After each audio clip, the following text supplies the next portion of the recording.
Greetings, car enthusiasts and Hyundai fans. Today we're going to look at the 2023 Kona N-Line. A car that makes you feel like a race car driver for the fraction of the price and with a fraction of the speed. The Kona N-Line has a sleek aerodynamic design that basically just screams, I am way too cool to wait in traffic. And the cool thing is it's got that navigation system with traffic alerts to get you out of it. Under the hood of this cool little car is a 1.6 liter twin scroll turbocharged engine, puts out about 200 horsepower. This is a fun little car to drive, guys, and it's actually got the exhaust note to boot. But let's have a look around at the vehicle. Starting on the front, you'll notice we've got the N-Line badge right here. It's got the LED daytime running lights. You've got projection headlights as well. It's got that air curtain pass-through, which of course creates that curtain of air over the wheels. The wheels on this one, by the way, really nice. You've actually got an 18-inch aluminum alloy wheel. Now these are specific to this model and this trim level, these wheels, wrapped with Goodyear Eagle Touring. So that is a 235/45 18-inch. Really great look. Even the side skirts along the bottom, you got the blacked out mirrors there. It just really ties it all together. Now what do you think of this color, guys? This is Dive-In Jeju Blue. So Jeju is actually a island off the coast of Korea. So what they wanted to do is they wanted to kind of replicate the beautiful sea colored waters that they have around that island. And it's a really striking color on a very strikingly designed vehicle. Looking around further around to the back of the Kona, you can see we've got also the rear sort of bumper. You've got the little air diffuser on the back there, the beautiful twin chrome exhaust, and there you can see it is the 1.6 liter turbo, and it's even all-wheel drive with a part-time all-wheel drive system that activates immediately under any sort of acceleration to mitigate slipping in the front wheels. This one also has some great safety features like blind spot in the mirror, rear cross traffic alert, autonomous emergency braking, etc. We'll go over some of those features on the inside of the car as well. Let's pop the hood and have a look underneath. All right, having a look under the hood here. So as I mentioned before, this is powered by a 1.6 liter twin scroll turbo GDI engine, so gas direct injection. So make sure if you own one of these that you do get your fuel service, induction service on a regular basis every 30,000 kilometers or so. But 195 horsepower, not quite 200, and 195 foot-pounds of torque. So all the power of a superhero without the silly spandex. This actually will get you from 0 to 60 in about 7 seconds. So not bad. It's a good little runabout vehicle, and in its class, it's actually one of the quickest accelerating vehicles. Now obviously you can get this in the full performance N version with 276 horsepower and almost as much torque and a heck of a lot faster to 60, but this one is significantly less expensive. We're looking at a difference of nearly $8,000 from the N-Line to the full N, at least in Canada anyway. All right, let's have a look in the trunk area. Now this one does of course have a backup camera right there, and inside the trunk you'll notice a couple things. First off, you do have a little storage compartment on the right hand side there, the removable privacy cover as well. It's a 60/40 split rear bench, and then under the floor on this one you do still get a spare tire. Now with the floor as well, there's another little trick. You can actually drop the floor to a lower position if you need a little extra height. Now when it's brand new, it's still a bit stiff, so I won't bother with that right now. But yeah, reasonable amount of space in there. Not best in class by any means, but it's still plenty of space for the average practical day-to-day commute and day-to-day grocery getting needs. All right, jumping into the back of the Kona. Now this of course is a subcompact vehicle. I have this seat placed exactly where I would drive with it. Okay, so it is pretty far back. I'm 6'1.5" roughly. So sitting behind myself is doable. It's a little bit tight here in the knees, but it does have this nice solid seat back, so you don't have to worry about bugging the driver necessarily or the passenger, as it's the same on that side. Headroom is great. I've got several inches above my head, and I also have a little fold down armrest that I can put right there. It's nice and cushy. I've got an armrest on the door as well, and I've got lots of room underneath the front seat for my feet. As far as amenities back here, you'll notice we do have a USB port down there and a little storage place for a cell phone as well. And also you'll notice a cargo net on the back of the passenger seat. The nice thing about the Kona N-Line is the black headliner. So none of this light colored headliner. It's a nice dark black. And you'll also notice that there is a grab handle on all four corners of the interior as well. So Really nice. You've got a little light back here for the rear passengers, but that's pretty much it back here. So let's check out the front seats. All right, now of course we do have the proximity entry here, so I'm going to go ahead and press that to open the door. And before we jump in, let's have a look at the seat here. So it is a manually adjustable seat. It does have the height adjustment, just manual seat on the passenger side as well, of course. You've got some buttons on the left-hand side here for things like your dimmer switch, your hill descent control, and your traction and stability control. And then of course it is a tilt and telescopic steering wheel. As far as other amenities go on the steering wheel itself, there's no paddles on this particular one. However, you do have, of course, the manual shift mode on here, which I'll get to that in a moment. But on the steering wheel, you've got voice recognition. Now, there's, of course, built-in voice recognition, which works really, really well, but also the Google Assistant or Apple CarPlay Siri Assistant, you can access with that as well. Now, in regard to the voice assistant that's built in, it has several functions, one of which, of course, is to control the navigation system. So let's give that a quick shot here. Find the nearest Starbucks.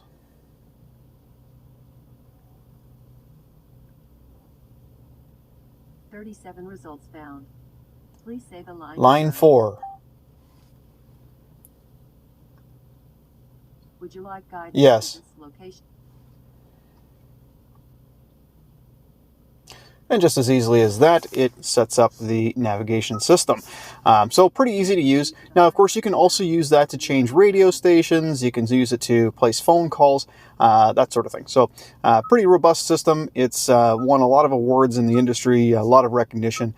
Really, really easy to use built-in navigation. Now, of course, nothing really compares to Google Maps on Android Auto, so that does work in here as well. It isn't wireless. However, you can get dongles that plug into the USB port down here to create a sort of wireless Android Auto or CarPlay assistant. As for the other buttons on the steering wheel, of course, we have our mode switch to go from different music sources, volume, next preset, previous preset, or next song, previous song, answer call, and this is a customizable button that you can set up to do whatever you want. We have controls here for the little center screen. So that center screen, basically everything is controlled with these two buttons here. This one kind of moves across the screen. This one goes up and down through the screen. I'm not going to get into too many details because this is not really going to be one of those incredibly detailed reviews. This is more of a how do I like this car kind of review.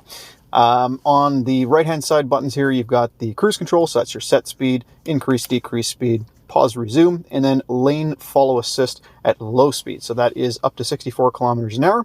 And then of course the lane keep assist at higher speeds. You can see the icons right there. That's kind of just on by default unless permanently disabled. Down in the center console, you can see we have our heated seats, our heated steering wheel. We have our auto start stop system if we want to disable that. We have different drive modes.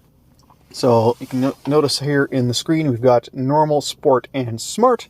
And then we have our lock switch for the all-wheel drive system. So if we want to lock in the all-wheel drive system, make it just that much more capable, we can do that as well. Now, speaking of the shifter earlier, notice the N-specific shifter, which is really nice. You got the red line down there, the red stitching. Red stitching, of course, matches the stitching in the steering wheel and also the red stitching on the seats. Check that out. So really, really nice seats there as well.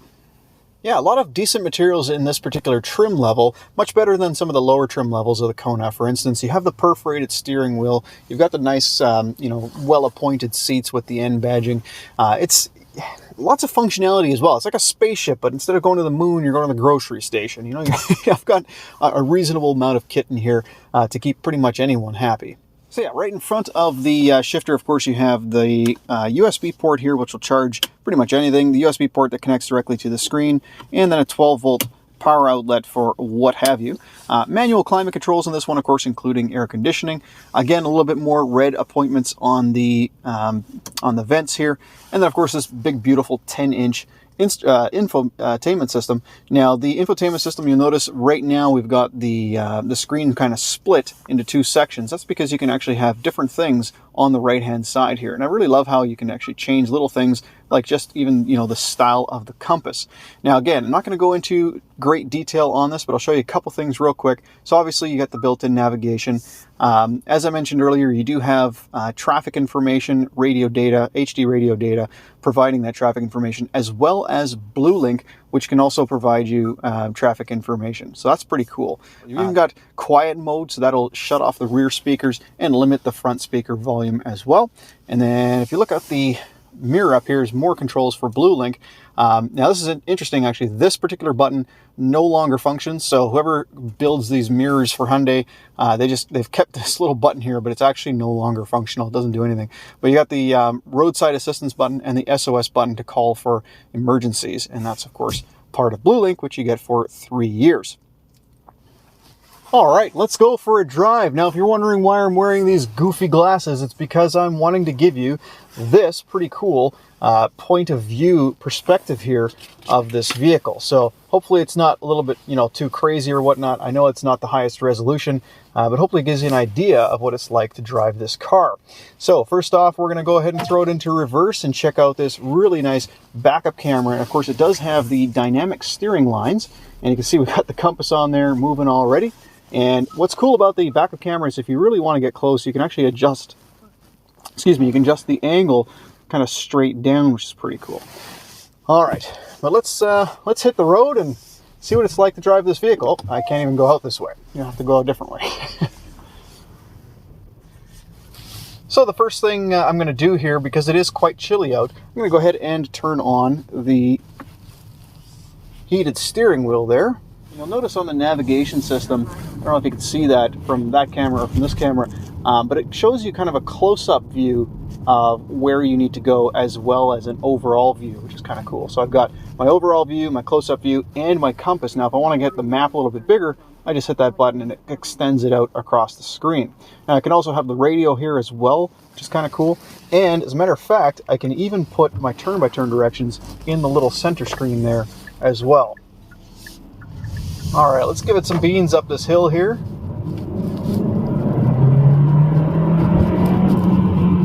Now it automatically went into automatically went into sport mode.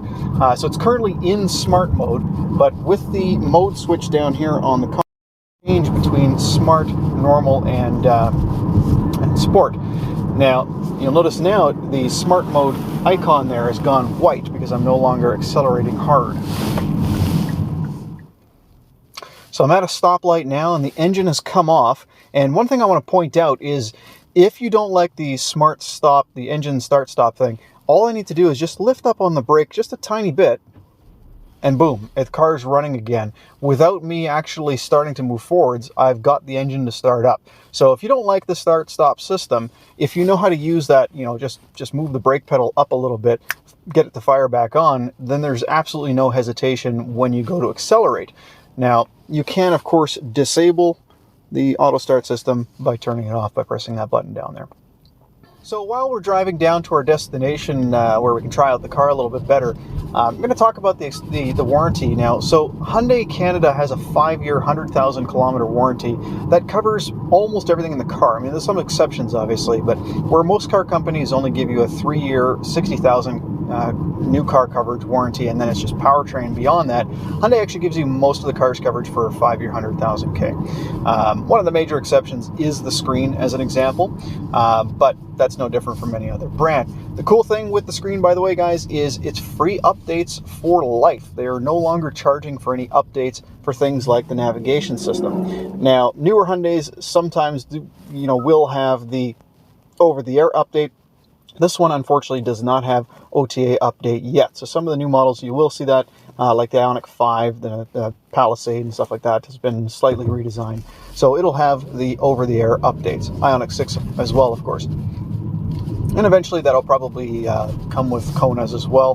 Hopefully for the redesigned Kona for 2024, we do see that. And that's actually a vehicle that I very much look forward to road testing once we get it. All right, so we've reached pretty much my favorite place to test out how a vehicle gets up and goes up a hill and hangs around corners. It's a little bit of a hill climb. We're not going to go too crazy, but I am going to put it into sport mode. Now that's going to tighten up the steering wheel. It's going to give me a little bit more low-end kick, better throttle response, that sort of thing. So let's go ahead and fire it up this hill and see how it goes.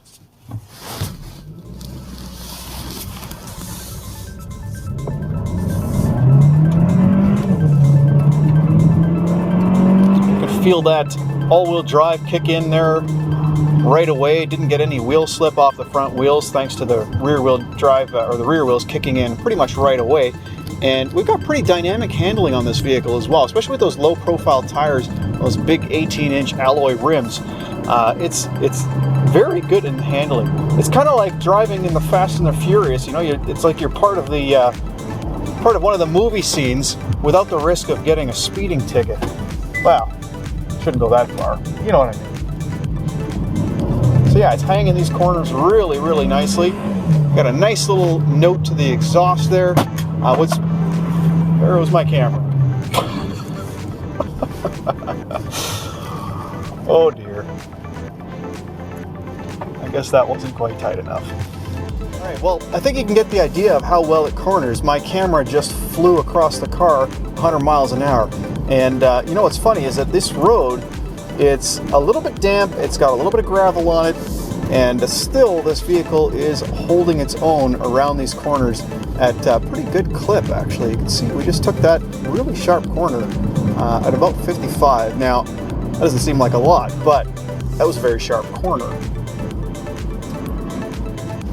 Now, the nice thing about the turbo on this vehicle is because it is a twin scroll, there's actually really no turbo lag.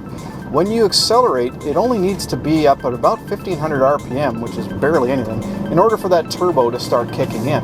And the reason for that is because it has a low side and a high side. So at low exhaust pressures, it can already start kicking up the turbo, spinning it up.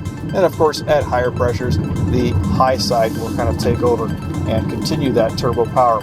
So a really, really well-designed turbo. Now, that's pretty standard in the industry now, but it wasn't even, you know, as recently as like 20 years ago. Twin scroll turbos haven't been around forever. That is the 2023 Kona N-Line. It's a heck of a lot more exciting than a cup of coffee and just as energizing. So why not choose this over that every day? Now, I know I'm not the most professional reviewer out there, but at least I'm not as boring as driving a minivan. Am I right? Thanks for watching. If you enjoyed this video, if it was at all helpful to you, please don't forget to like and subscribe. And if you have any questions, don't hesitate to leave a comment below. I'm always available to help in the comments section. But anyway, thanks so much. Have a wonderful, wonderful day.